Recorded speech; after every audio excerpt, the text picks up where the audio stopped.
Assalamualaikum warahmatullahi wabarakatuh. Selamat pagi para pemirsa. Saya Harinaldi, Guru Besar Fakultas Teknik di Departemen Teknik Mesin Universitas Indonesia dengan keahlian saya di bidang mekanika fluida.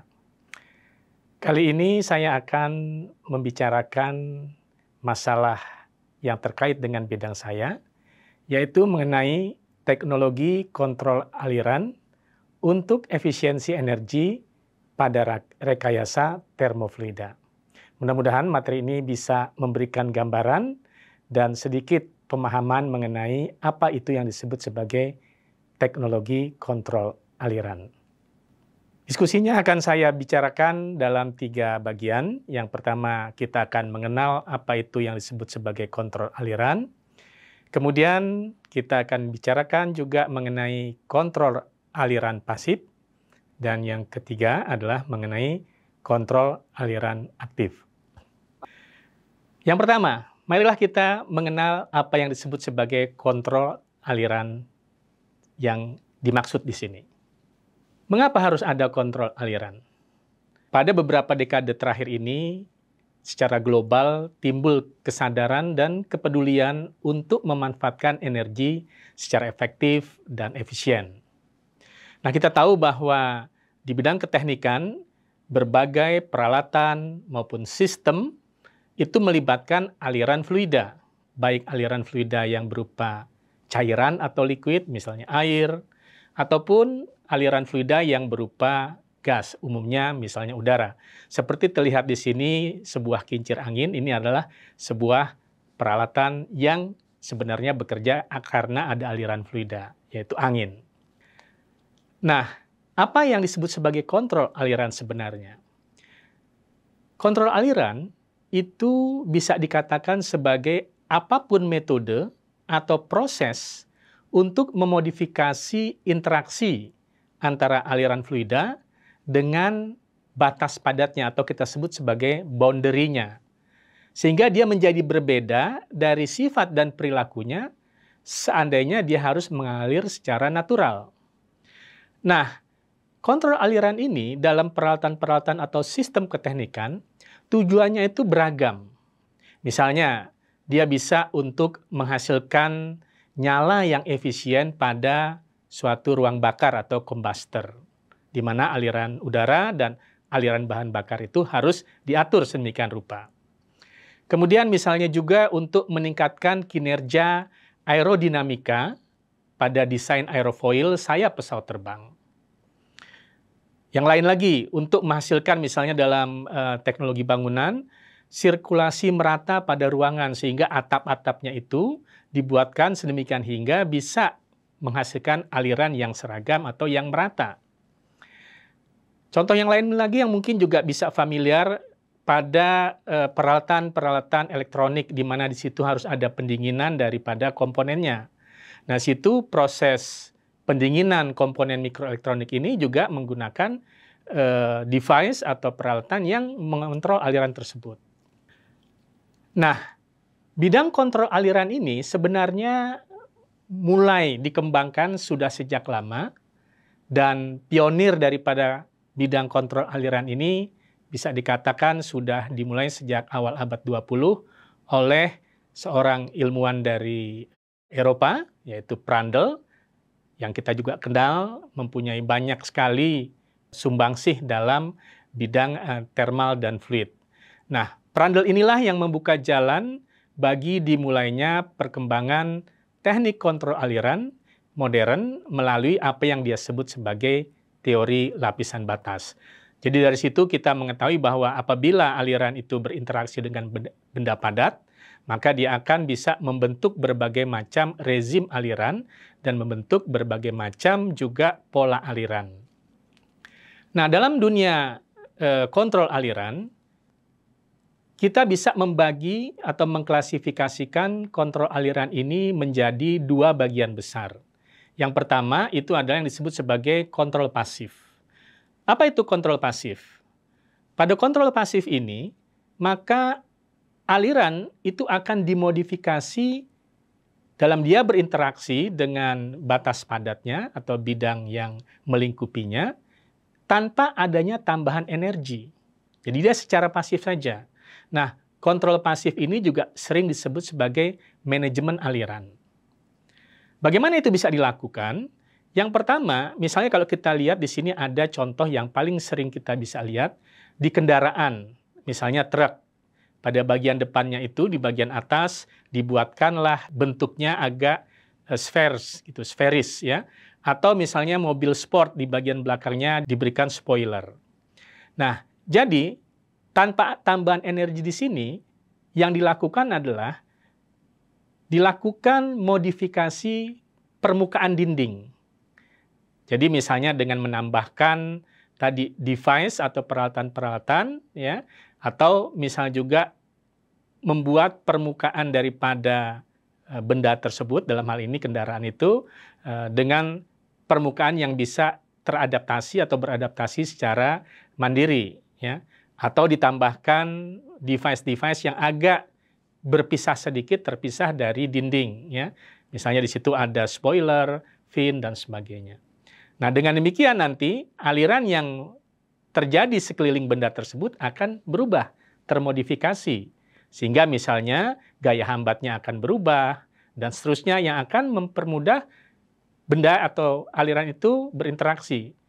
Akibat secara tidak langsungnya adalah nanti akan mengurangi energi yang harus dikeluarkan.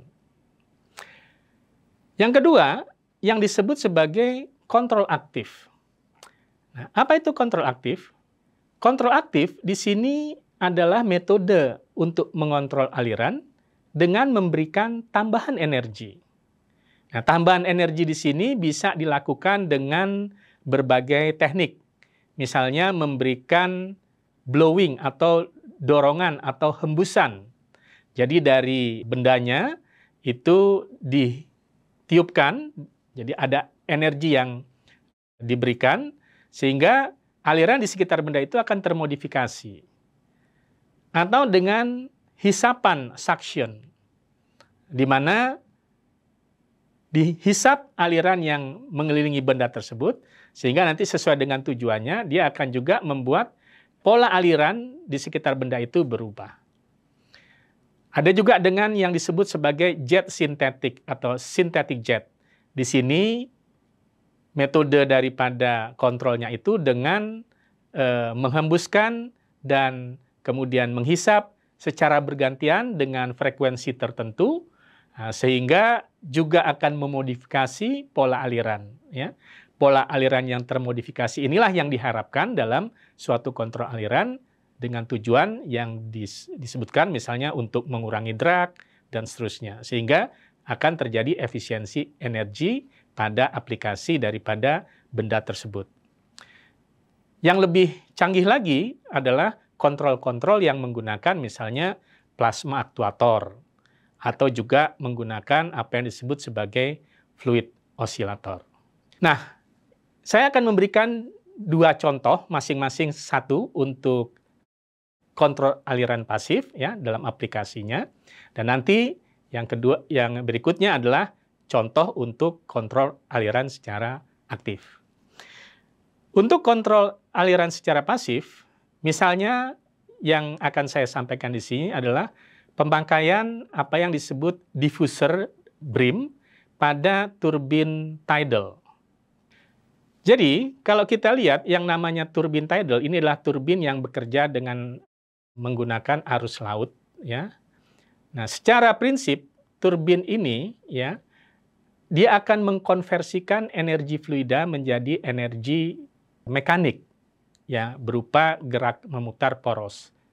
Jadi turbin ini terdiri dari atau disusun atas sudu-sudu turbin yang kemudian apabila terkena aliran fluidanya, dia akan berputar dan kemudian akan mentransfer energi aliran fluida ini ke poros sebagai energi mekanik. Bagaimana kontrol aliran pasif pada turbin tidal ini bisa kita lakukan? Nah, kita bisa saja memasang turbin ini tanpa ditambahkan peralatan untuk meningkatkan kinerja daripada turbin tersebut. Ya, jadi artinya diletakkan saja turbin itu dalam arus air atau air laut di sini, maka turbin itu akan berputar. Namun, kalau kita kemudian menggunakan apa yang disebut di sini sebagai diffuser, jadi kayak seperti selubung, ya, dengan dimensi atau geometri tertentu, dan ditambahkan apa yang disebut sebagai brim, ya. Brim itu adalah bagian di ujung diffuser yang mengelilingi, jadi dengan ketinggian tertentu, maka yang terjadi adalah pola aliran, ya, di sekitar dari sudut-sudut turbin itu akan berubah, ya, dibanding apabila dia tidak diberikan selubung diffuser dan brim ini. Misalnya kalau kita lihat pada gambar yang ada di sini, ya, itu terlihat terbentuklah pusaran-pusaran aliran yang akan mengubah pola aliran. Jadi dia tidak langsung ke arah hilir begitu saja, tapi dia akan berputar-putar balik.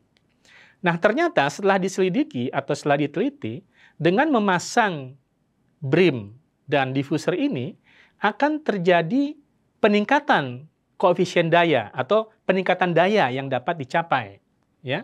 Jadi dengan penambahan diffuser pada sudut kemiringan optimal tertentu, kemudian penambahan brim dengan ketinggian optimal tertentu, akan terjadi peningkatan koefisien daya yang cukup signifikan. Jadi seperti dijelaskan tadi, peningkatan atau augmentasi ini dapat dicapai terutama karena adanya modifikasi interaksi pusaran yang terjadi di sekitar pinggiran daripada diffuser dan brim ini. Nah, mudahnya pusaran akan menyebabkan aliran tertarik masuk kembali ke bagian dalam diffuser. Nah, inilah yang akan meningkatkan daya yang dapat ditransfer dari aliran fluida ke poros turbin tersebut. Jadi di sini hanya sekedar menambahkan suatu device tanpa ada energi yang diberikan, ini terjadi peningkatan transfer atau konversi energinya. Nah, berikutnya kita bicarakan untuk contoh dari bagaimana penerapan kontrol secara aktif dari aliran. Sebagai kasus, saya coba berikan di sini adalah penggunaan jet sintetik, ya, jadi teknologi kontrol aliran aktif jet sintetik untuk pendinginan komponen mikroelektronik. Ya. Apa itu jet sintetik? Jet sintetik tadi sudah saya sampaikan adalah metode kontrol aliran secara aktif dengan memberikan hembusan dan hisapan secara bergantian pada frekuensi tertentu. Nah, teknologi ini salah satunya adalah dengan membuat apa yang disebut synthetic jet actuator atau aktuator synthetic jet yang biasanya konstruksinya itu menggunakan sebuah cavity dan kemudian ada diafragma yang merupakan komponen elastis yang kemudian bisa digetarkan sehingga di ruang cavity tersebut akan menyebabkan dia bisa mendorong udara atau menghisap udara keluar masuk secara bergantian. Nah, ini yang kemudian dijadikan satu mekanisme untuk menghasilkan semburan udara, ya, semburan udara yang bisa mendinginkan komponen mikroelektronik atau komponen-komponen yang misalnya digunakan di berbagai peralatan elektronik. Teknologi ini merupakan teknologi alternatif sebagai pengganti teknologi konvensional untuk mendinginkan komponen. Yang selama ini mungkin kita tahu biasanya menggunakan fan atau kipas. Nah, fan atau kipas ini mempunyai keterbatasan dari sisi besarnya dan juga kemampuan pendinginannya. Nah, dengan menggunakan jet sintetik ini, maka pertama dia bekerja tanpa adanya putaran dari fan, ya. Tentunya ini akan sangat membantu pemakaian energi yang dibutuhkan untuk menggerakkan aktuatornya. Dan yang kedua, dimensinya bisa menjadi lebih kecil sehingga bisa dengan mudah ditempatkan di berbagai lokasi dari peralatan elektronik yang dimaksud. Nah, dari penelitian yang sudah dilakukan, dan ini juga sudah merupakan barang yang sekarang sudah diproduksi secara komersial, jet sintetis yang diterapkan misalnya pada heatsink dari sebuah komponen mikroelektronik, itu bisa menunjukkan karakteristik perpindahan panas yang terbaik untuk pendinginan. Nah, ketika terutama sintetik jet aktuatornya ini digerakkan dengan metode menggunakan apa yang kita sebut sebagai gelombang persegi atau square wave pada misalnya frekuensi tertentu, biasanya di sekitar 120 Hz ya, dibandingkan kalau dia digerakkan dengan eksitasi pada gelombang-gelombang yang lainnya. Nah, dengan demikian, penggunaan sintetik jet sebagai alternatif untuk pendinginan daripada device mikroelektronik menjadi satu upaya yang lebih menghemat energi dalam proses pendinginan ini. Demikianlah dua contoh yang saya berikan mengenai kontrol aliran, baik yang secara pasif maupun secara aktif. Nah, sebagai penutup daripada diskusi kita kali ini, saat ini para engineer di bidang fluid mekanik atau di bidang teknologi fluida mempunyai banyak pilihan dalam menggunakan peralatan kontrol aliran untuk berbagai aplikasi. Mulai dari yang sederhana dan murah sampai yang kompleks dan mahal, ya. Dari yang sekedar pasif, ya, dan biasanya sudah market ready begitu, sampai sistem yang aktif, yang agak sedikit futuristik. Nah, pada sistem pasif, tantangan yang tersisa sampai saat ini ya, dan kedepannya adalah bagaimana membuat produk sistem pasif ini semakin murah. Kemudian kemudahan pemeliharaan dan peningkatan reliabilitas sistem. Sedangkan di masa depan, tantangan yang besar ada pengembangan pada sistem kontrol yang aktif. Khususnya untuk aplikasi yang melibatkan aliran turbulen, kemudian kontrol aktif yang memerlukan sejumlah besar sensor dan aktuator. Nah, ini akan siap di pasaran jika teknologi pembuatannya sudah cukup ekonomis. Demikian mungkin ulasan yang bisa saya sampaikan dalam video kita kali ini. Mudah-mudahan kita bisa melanjutkan dalam video-video berikutnya yang bisa membahas jauh lebih detail mengenai teknologi kontrol aliran. Demikian dari saya, terima kasih atas perhatiannya.